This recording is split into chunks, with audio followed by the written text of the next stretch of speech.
नमस्कार, मैं हूं सुरेंद्र पवार और आदर्श कोचिंग क्लासेस यूट्यूब चैनल में आपका हार्दिक अभिनंदन, स्वागत।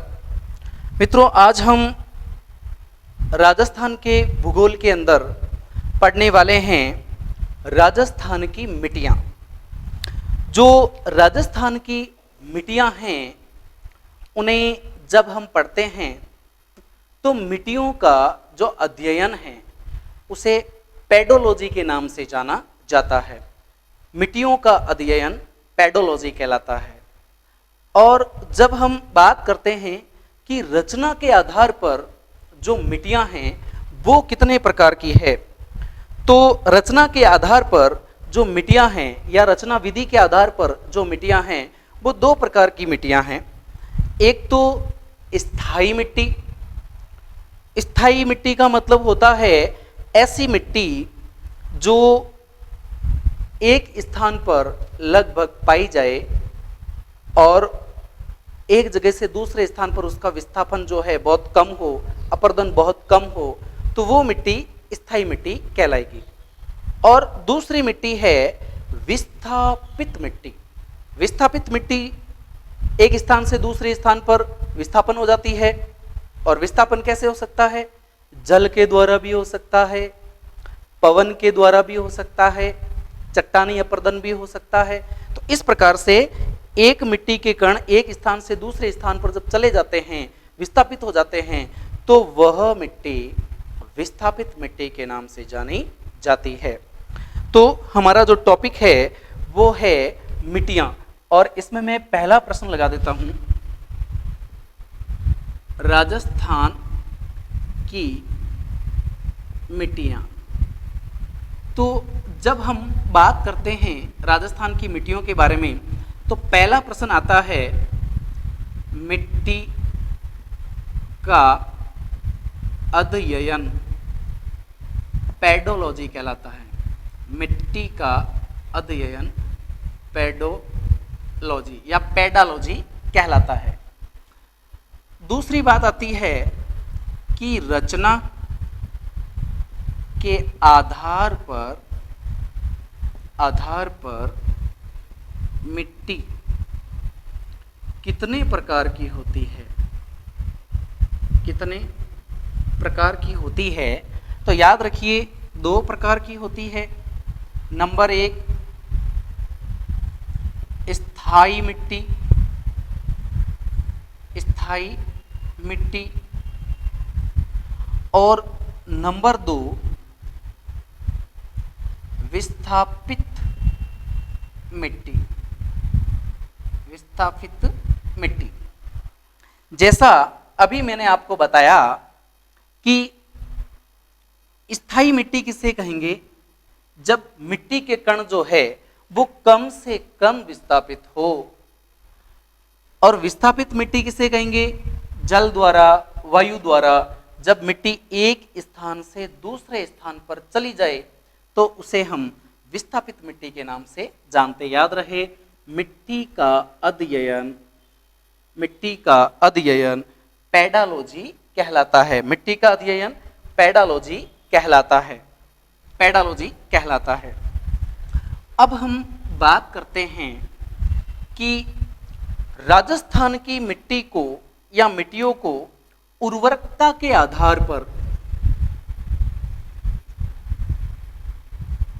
उर्वरकता या परंपरागत तरीके से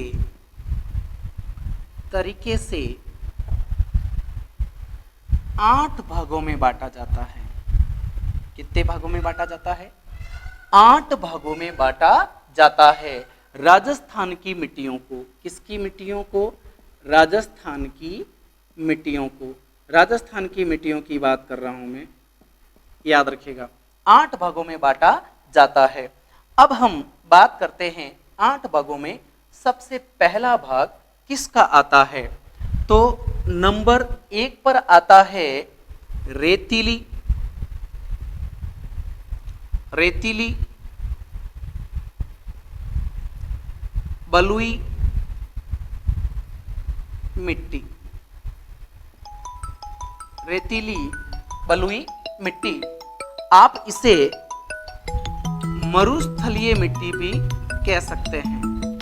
आप इसे मरुस्थलीय मिट्टी भी कह सकते हैं। ध्यान रखिएगा, रेतीली बलुई मिट्टी को मरुस्थलीय मिट्टी भी कहा जा सकता है। मरुस्थलीय मिट्टी, मरुस्थलीय मिट्टी से सीधा सीधा मतलब क्या हुआ कि पश्चिमी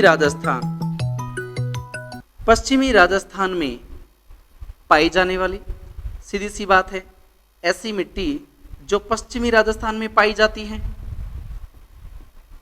पश्चिमी राजस्थान में पाई जाती है, इस मिट्टी के कण जो है, इस मिट्टी के कण जो है मोटे होते हैं, मोटे कण वाली मिट्टी है। और मोटे कण होने के कारण याद रखिएगा ये पानी को ज्यादा सोखती है, पानी इसमें जल्दी सोख जाता है, इसलिए इस मिट्टी में सिंचाई की आवश्यकता ज्यादा पड़ती है, अधिक सिंचाई की आवश्यकता पड़ती है। ध्यान रखिएगा, पश्चिम राजस्थान में जो मिट्टी पाई जाती है वो रेतीली बलुई मिट्टी है, मरुस्थलीय मिट्टी है, और इस रेतीली बलुई मिट्टी के कण मोटे हैं और मोटे होने के कारण इसमें जल जल्दी सोख जाता है, खत्म हो जाता है, इसलिए सिंचाई की आवश्यकता इसको ज्यादा पड़ती है। ध्यान रखिएगा। फिर इस मिट्टी के अंदर नाइट्रोजन और कार्बनिक जो तत्व होते हैं, कार्बनिक तत्व, इनकी कमी पाई जाती है। ध्यान रखिएगा, नाइट्रोजन और कार्बनिक तत्वों की कमी पाई जाती है बलुई मिट्टी के अंदर। जो बालू मिट्टी है, जो रेतीली मिट्टी है, जो मरुस्थलीय मिट्टी है, उसके अंदर नाइट्रोजन और कार्बनिक तत्वों की कमी पाई जाती है। तो अब प्रश्न आता है कि इसमें अधिकता किस चीज की पाई जाती है? तो इसमें कैल्शियम की अधिकता पाई जाती है। कैल्शियम की अधिकता पाई जाती है। ध्यान रखिएगा, इस रेतीली बलुई मिट्टी के अंदर कैल्शियम की अधिकता पाई जाती है, कैल्शियम की अधिकता पाई जाती है। और इस मिट्टी के अंदर बढ़िया प्रश्न बनता है, खड़ीन कृषि अधिकतर की जाती है। कृषि कौन सी की जाती है? खड़ीन। खड़ीन कृषि जो है वो अधिकतर इस रेतीली बलुई मिट्टी के अंदर की जाती है। अब ध्यान रखिएगा, रेतीली बलुई जो मिट्टी है वो राजस्थान के किन जिलों में पाई जाती है? मैंने पहले ही स्पष्ट कर दिया है, पश्चिम राजस्थान। और पश्चिम राजस्थान में कौन कौन से जिले? जैसलमेर, बाड़मेर, बीकानेर, चूरू, जैसलमेर, बाड़मेर, बीकानेर, चूरू, कुछ हिस्सा श्री गंगानगर का, श्री गंगानगर, हनुमानगढ़, शेखावाटी का भी कुछ भाग इसमें आता है ना। ये तमाम जिले जो पश्चिम राजस्थान के अंदर आते हैं, वहां पर रेतीली बलुई मिट्टी जो है, मरुस्थलीय मिट्टी जो है वो पाई जाती है। अब इस मिट्टी के अंदर ध्यान रखने वाली बात है कि जो फसलें होती हैं, है ना, जवार है, बाजरा है, ऐसी फसलें होती हैं। ये था हमारा पहला भाग जिसका नाम है रेतीली बलुई मिट्टी। उर्वरकता के आधार या परंपरागत के आधार पर हमने मिट्टी को 8 भागों में बांटा। उसका पहला भाग जो है वो है रेतीली बलुई मिट्टी या मरुस्थलीय मिट्टी। इसमें खड़ीन कृषि जो है वो ज्यादा होती है। दूसरे नंबर पर हम बात करते हैं दूसरी मिट्टी के बारे में, भूरी रेतीली मिट्टी। भूरी रेतीली मिट्टी, भूरी रेतीली मिट्टी। भूरी रेतीली मिट्टी के बारे में अगर हम बात करें तो इस मिट्टी के 2-3 बढ़िया बढ़िया नाम हैं, वो आपको ध्यान में रखने हैं। एक तो नाम आता है इसका सिरोजम, बहुत ही बढ़िया प्रश्न है, सिरोजम मिट्टी, सिरोजम मिट्टी। एक इसका नाम है ग्रे पेंटेड मिट्टी। याद रखिएगा, सिरोजिन भी इसी का नाम है, सिरोजम मिट्टी, और ग्रे पेंटेड भी इसी का नाम है। एक नाम है इसका, इस मिट्टी का, धूसर मरु मिट्टी, धूसर मरुस्थलीय मिट्टी। धूसर मरुस्थलीय जो मिट्टी है या धूसर मरुस्थल जो मिट्टी है वो भी इसी का नाम है, ध्यान रखिएगा। सिरोजम, बढ़िया प्रश्न है। सिरोजम मिट्टी किसे कहते हैं? बुरी रेतीली मिट्टी को सिरोजम मिट्टी कहा जाता है, बुरी रेतीली मिट्टी को कहा जाता है। अब प्रश्न ये बनता है कि यह मिट्टी पाई कहां जाती है? तो जो राजस्थान में अरावली पर्वतमाला है, अरावली के पश्चिम में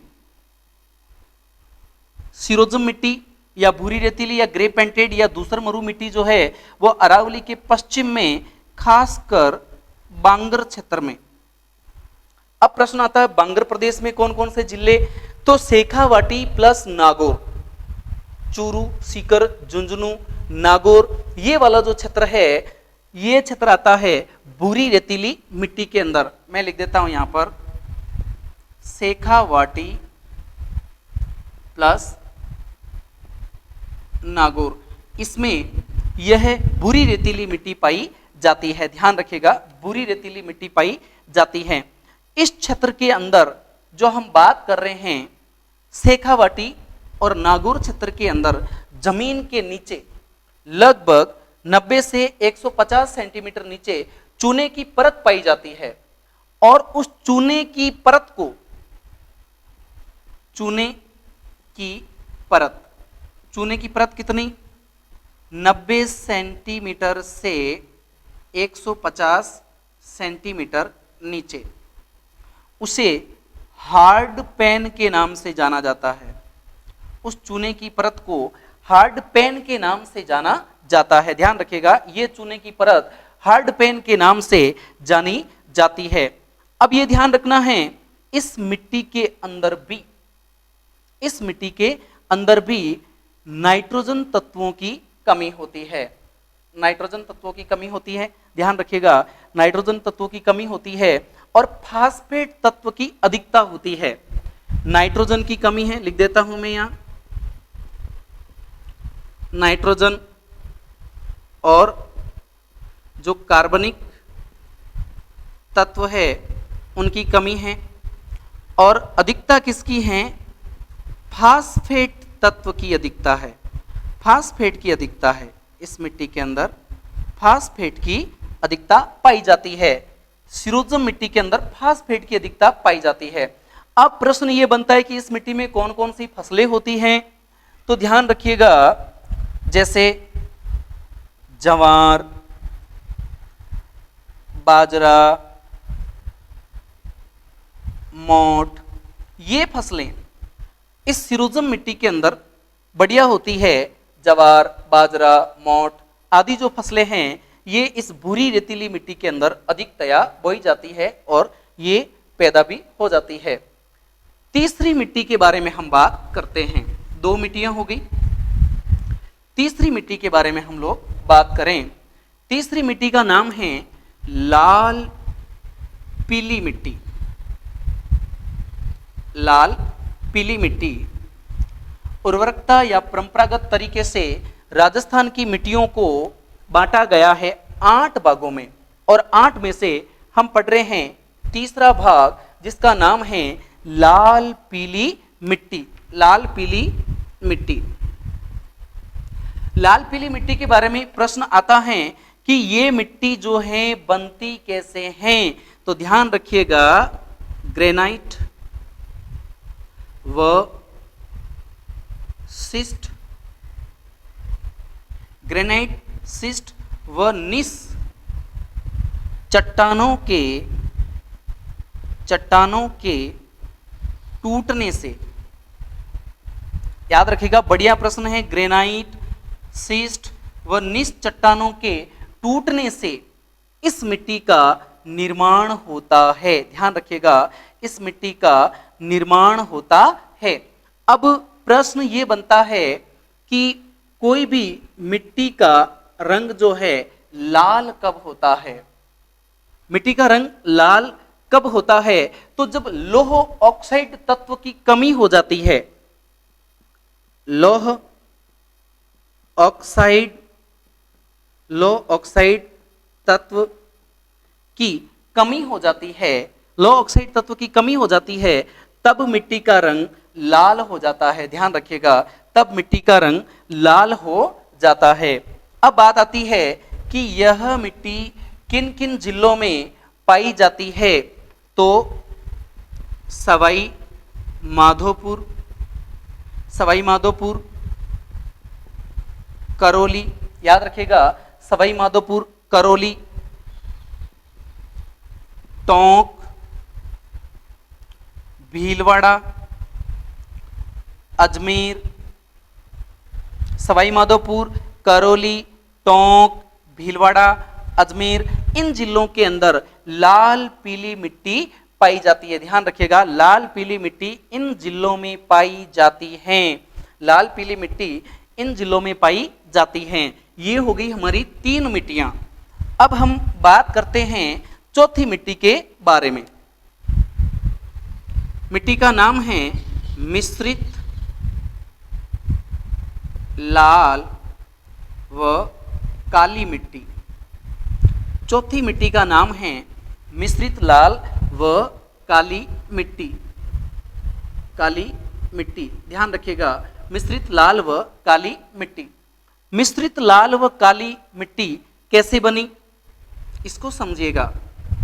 मिश्रित लाल व काली मिट्टी कैसे बनी? तो मालवा पठार प्लस दक्षिण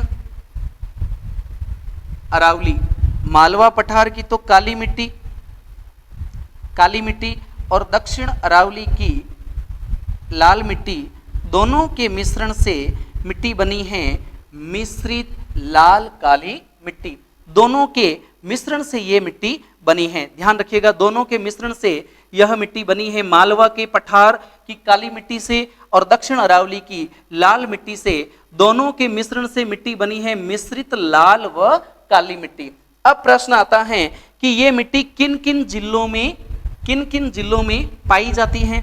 किन किन जिलों में पाई जाती है मिश्रित लाल मिट्टी? तो डूंगरपुर, बांसवाड़ा, उदयपुर,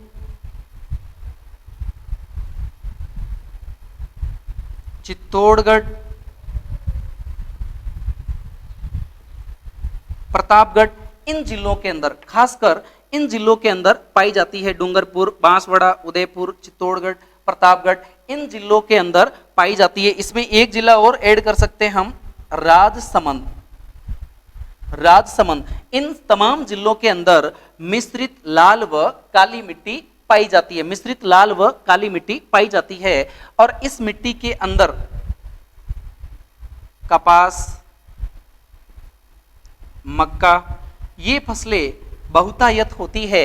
इन फसलों को बढ़िया तरीके से लिया जा सकता है। मिश्रित लाल व काली मिट्टी डूंगरपुर, बांसवाड़ा, उदयपुर, चित्तौड़गढ़, प्रतापगढ़, राजसमंद, इन जिलों में पाई जाती है और यहां से कपास व मक्का की फसल को लिया जा सकता है। ध्यान रखिएगा, कपास व मक्का की फसल को लिया जा सकता है। आगे हम बात करते हैं पांचवी मिट्टी के बारे में। पांचवी मिट्टी जिसका नाम है रेगुड़ मिट्टी। मिट्टी का नाम है रेगुड़ मिट्टी। रेगुड़ मिट्टी, अब इस रेगुड़ मिट्टी के बहुत सारे नाम हैं, जैसे मध्यम काली, काली कपासी, लावा निर्मित, स्वतः जुताई,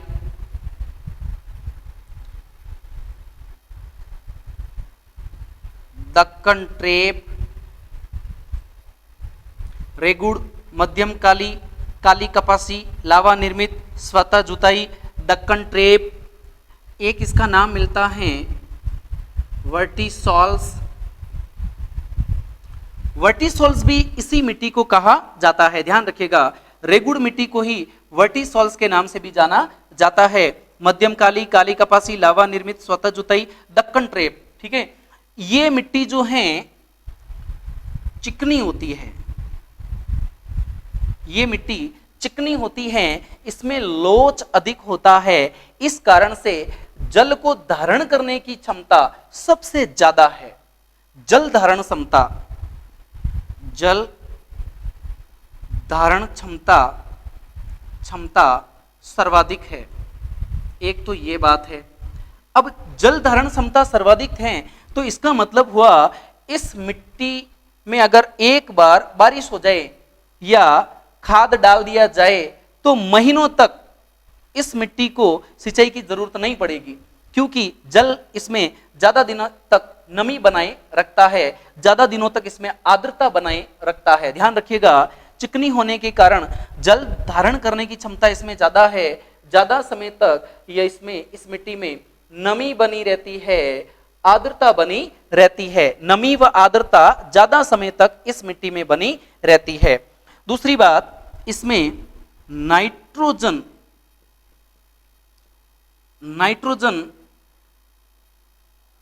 की अधिकता होती है, नाइट्रोजन तत्व की अधिकता होती है। ऐसी मिट्टी में नाइट्रोजन तत्व की अधिकता होती है, पोटाश की भी अधिकता होती है।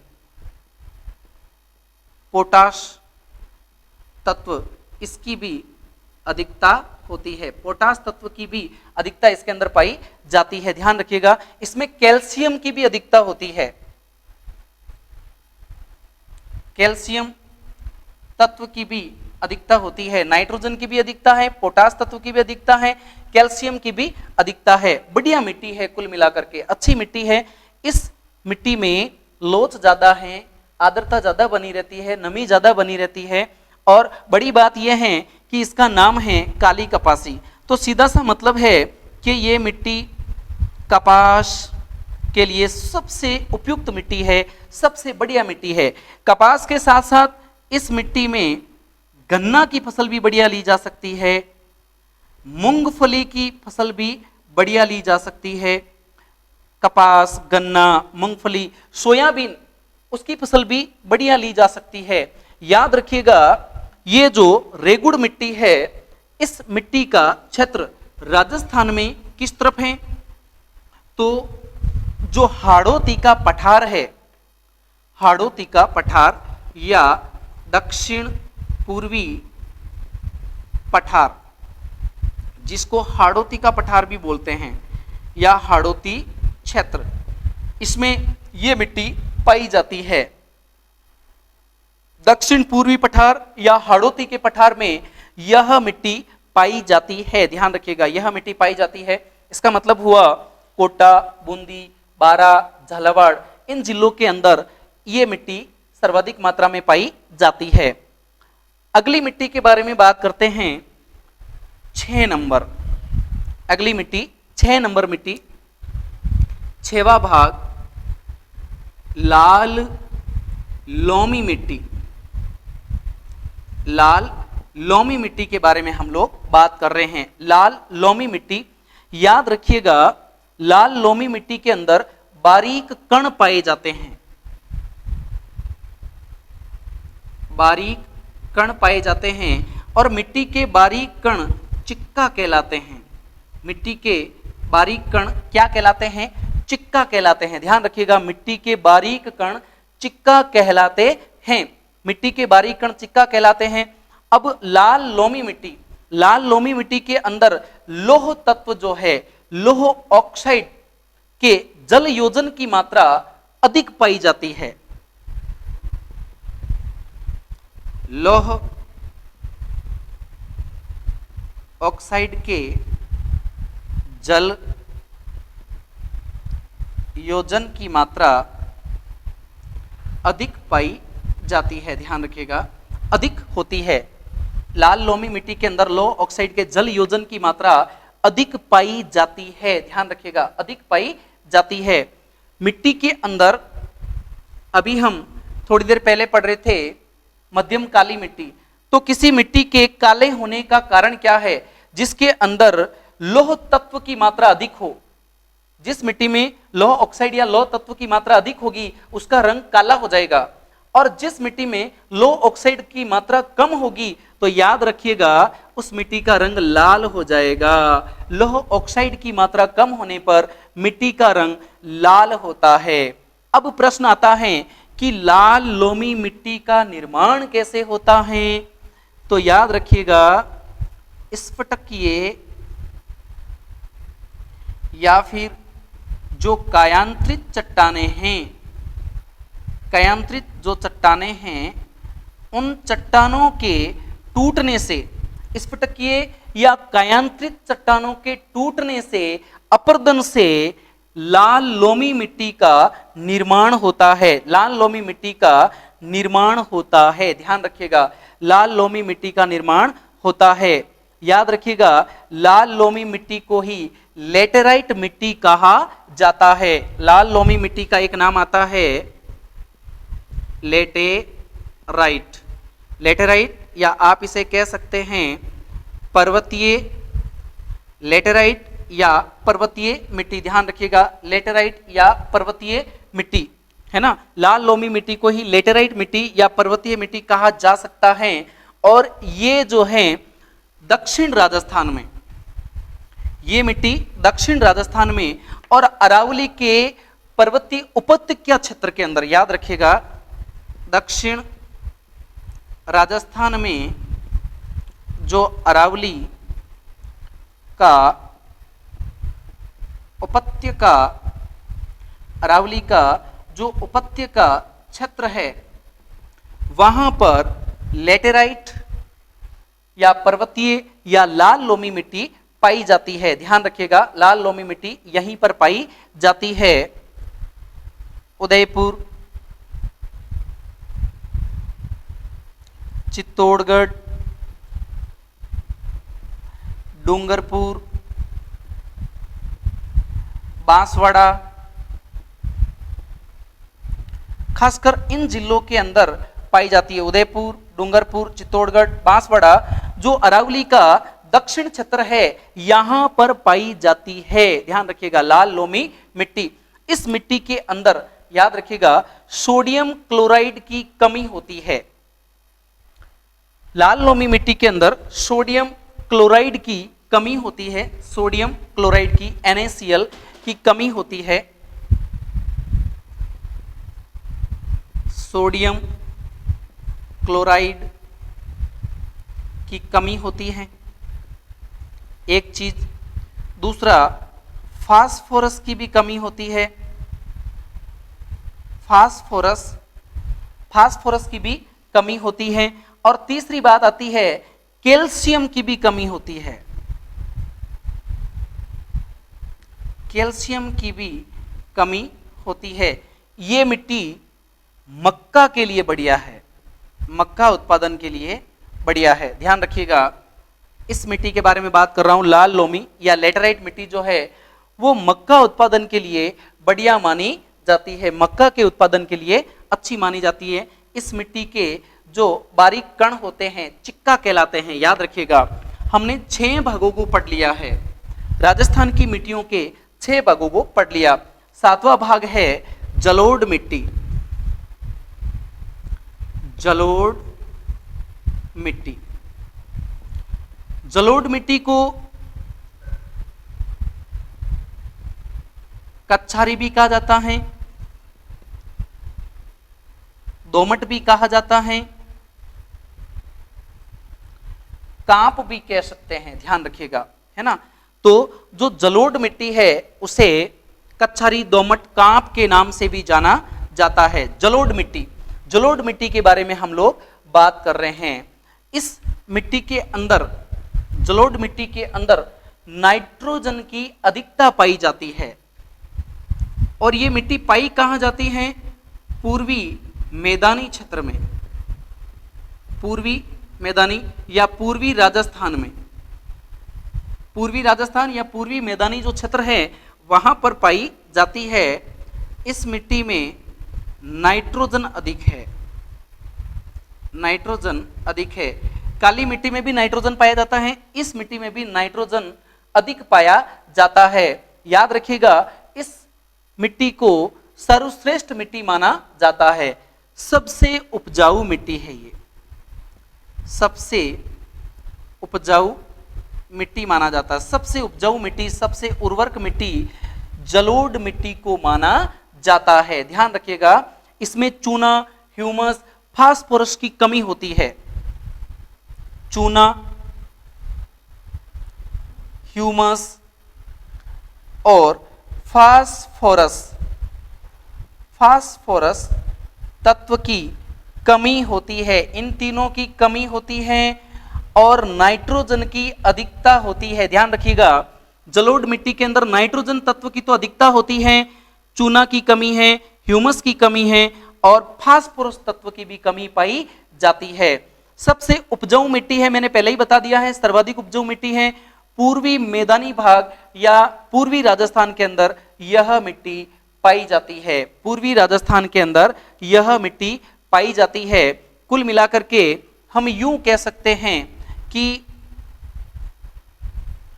यहां पर जो बाणगंगा का बेसिन है, बाणगंगा का बेसिन, उसके बाद में चंबल का बेसिन, फिर बनास का बेसिन और फिर जो माही का बेसिन है, ये जो बेसिन पूर्वी मैदानी भाग के अंदर आते हैं, इन बेसिन के अंदर जलोढ़ मिट्टियां ही पाई जाती है। ध्यान रखिएगा, अगर हम बात करें कि राजस्थान के उत्तर में श्री गंगानगर और हनुमानगढ़ से एक नदी निकलती है, गग्गर नदी। तो गग्गर नदी के अंदर जो मिट्टी पाई जाती है वो रेतीली दोमट मिट्टी पाई जाती है। याद रखिएगा, गग्गर नदी के पाट में जो नदी पाई जाती है वो रेतीली दोमट मिट्टी पाई जाती है, रेतीली दोमट मिट्टी पाई जाती है। और बाणगंगा बेसिन के अंदर जो मिट्टी पाई जाती है वो भूरी रेतीली दोमट मिट्टी पाई जाती है।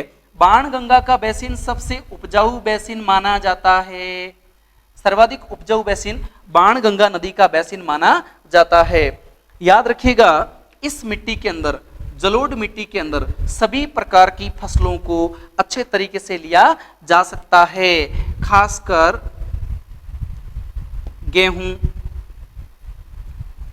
सरसों, जऊ, है ना, ये फसलें बहुत ही बढ़िया तरीके से पूर्वी राजस्थान या पूर्वी मैदानी क्षेत्र से ली जाती है। ध्यान रखिएगा, आगे हम बात करते हैं 8वें नंबर पर मिट्टी कि राजस्थान की मिट्टियों में 8वां नंबर किस मिट्टी का है। तो याद रखिएगा, 8वें नंबर पर मिट्टी आती है लवणीय मिट्टी,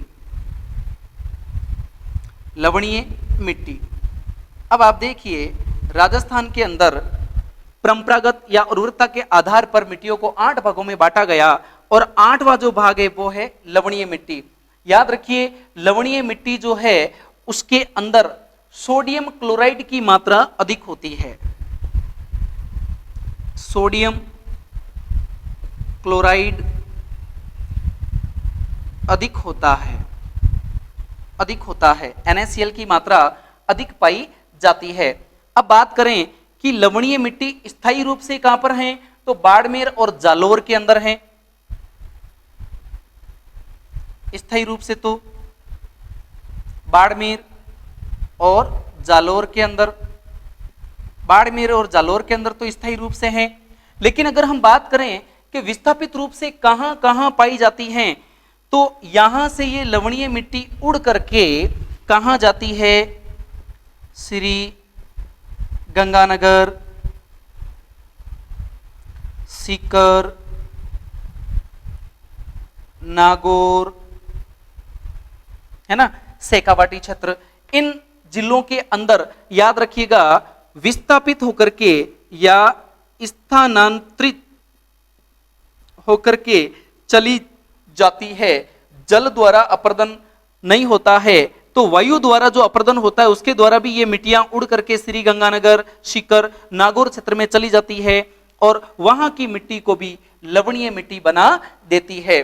तो ये थे राजस्थान की उर्वरकता के आधार पर मिट्टियों का विभाजन, उर्वरकता के आधार पर मिट्टियों का विभाजन। अब मित्रों, इसके अंदर एक बात बढ़िया तरीके से समझनी है कि अगर हम बात करें राजस्थान की मिट्टियों के आधार पर, कभी राजस्थान में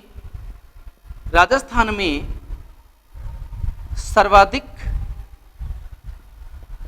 क्षेत्र पर मिट्टी कौन सी है, सर्वाधिक क्षेत्र पर मिट्टी कौन सी है, तो ध्यान रखिएगा बलुई मिट्टी। कौन सी मिट्टी है? बलुई मिट्टी है। पूरा रेगिस्तान बालू मिट्टी से अटा पड़ा है। बलुई मिट्टी, मिट्टी के आधार पर अगर हम बात करें तो मिट्टी के आधार पर तो बलुई मिट्टी है, लेकिन अगर हम बात करें मृदा के आधार पर कि राजस्थान में सर्वाधिक क्षेत्र पर कौन सी मृदा है, तो ध्यान रखिएगा इसका उत्तर हो जाएगा, जब हम मृदा की बात करेंगे तो इसका उत्तर हो जाएगा जलोढ़ मृदा। जलोढ़ कच्छारी ये मृदा राजस्थान के सर्वाधिक क्षेत्र पर है। मृदा की जब बात करेंगे कि राजस्थान में मृदा का क्षेत्र ज्यादा कौन सी का है, तो जलोढ़ का है। लेकिन अगर हम बात करेंगे कि राजस्थान में सर्वाधिक क्षेत्र किस मिट्टी का है, तो बलुई मिट्टी का है। पूरा का पूरा रेगिस्तान जो है वो बलुई मिट्टी से अटा पड़ा है। तो मित्रों, ये था राजस्थान की मिट्टियों का उर्वरकता या परंपरागत आधार पर विभाजन, जिसको हमने 8 भागों के अंदर बांटा है और हमने पूरे विस्तार के साथ इसको पढ़ा है। आप बहुत ही बढ़िया तरीके से इनके नोट्स बनाइए। मैं आपको पॉइंट टू पॉइंट एक बात को बहुत ही अच्छे तरीके से एक्सप्लेन करते हुए, समझाते हुए नोट्स बनवाऊंगा। बिल्कुल ऑफलाइन की तरह नोट्स बनवाऊंगा। आप हमारे वीडियो को इसी तरीके से लाइक, शेयर और सब्सक्राइब कीजिएगा। बहुत बहुत धन्यवाद। नमस्कार।